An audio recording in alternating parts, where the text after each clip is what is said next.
Walmart earnings are out this morning. The company reporting adjusted earnings of 68 cents, which missed expectations. However, there were some legal expenses in that might not have been expected by all the analysts on the street. Walmart raising its full year outlook, even saying that costs from tariffs continue to rise, but it's still raising its outlook. And that stock right now down by about 2.8%.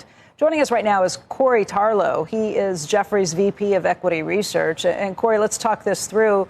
You've seen the numbers. What was your takeaway? So my main takeaway from this is really it's all about the top line.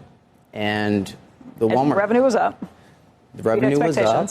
Beat expectations. Same-store sales were close to about 5% for the U.S. business. Consensus was about 4%. So that's a pretty sizable beat.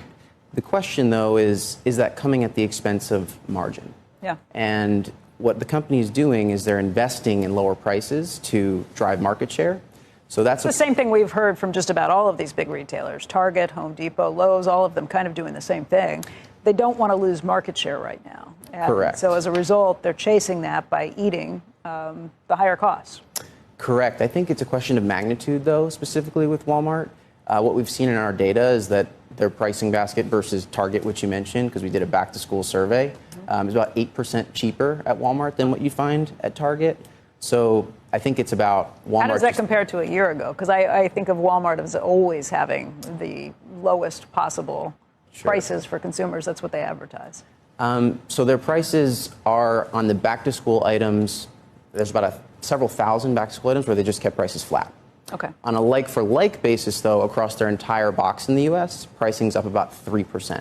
Another question is, how much longer can they endure while still continuing to eat the tariffs and still make market share and manage to keep prices low? So the CFO had to put out a statement in regards to how it is that they've been handling business because they recently just had their earnings come out. So here's what he says. Spoke with Walmart CFO John David Rainey, who said, quote, there are certainly areas where we have fully absorbed the impact of higher tariff costs. There are other areas where we've had to pass some of those costs along. At these tariff impact costs, our costs will continue to drift upwards. We try to be aggressive here on price and minimize the impact for consumers. We've had 7,400 price rollbacks in the most recent quarter. That's an increase of 2,000 from the prior period. Now, on the consumer, Rainey said, quote, they continue to be very resilient. Private brand penetration in the U.S. business pretty flat.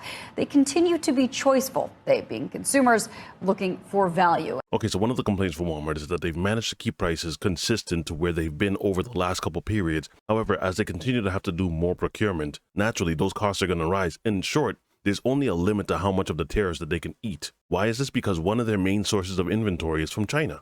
So some days the tariffs could be 20%. Another day it could be 145%. Another day it could be 50%. It's up and down. And Walmart is always in a state of replenishment. So they're always picking up new inventory. They're always getting new cargoes. Here's the very statement from the CEO, Doug McMillon. He says, we've continued to see our costs increase each week, which we expect to continue into the third and fourth quarters. Walmart continues to attract more higher income shoppers looking for deals. And where some items did go up in price, middle and lower income customers in particular sometimes switched or skipped those purchases. Now, although he says tariffs haven't prompted dramatic shifts in emphasis on that word dramatic shifts. In terms of shopping behavior, the impact of tariffs has been gradual enough that any behavioral adjustments by the customers have been somewhat muted. I think it's fair to now admit that the country that does the exporting does not pay the tariff. The tariff is paid by the company that receives the product. Now, imagine that you lived in a situation to where Walmart didn't eat this cost. The prices would be higher. And from what it seems like, what people are doing is that they're skipping over some items that they would have normally bought. That's partially one of the reasons why earlier in the year when I saw this clip.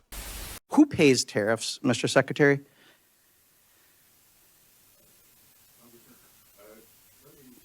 No.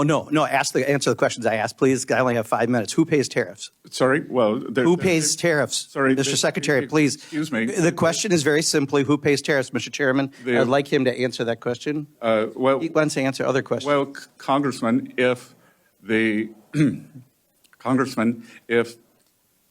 exporters they dislike tariffs so much, why wouldn't they?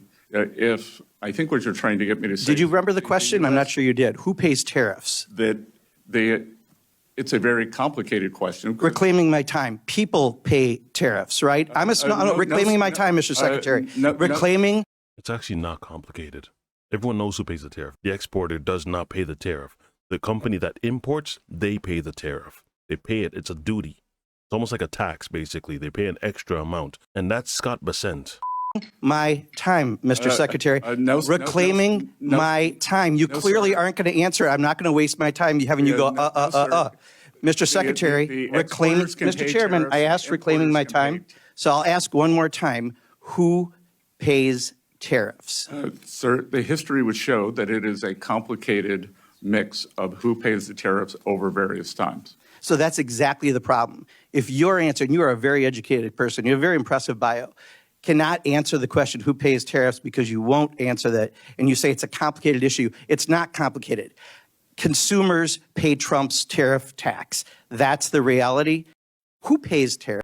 Not necessarily. Only if the company that does the importing decides that they want to pass on the cost, which is naturally what's done because you would eat into their profit margin if they didn't do that move. So normally on the long run, it is the consumer that pays the tariff, but it has to be passed down, almost like a trickle down. Oh, for Pete's sake.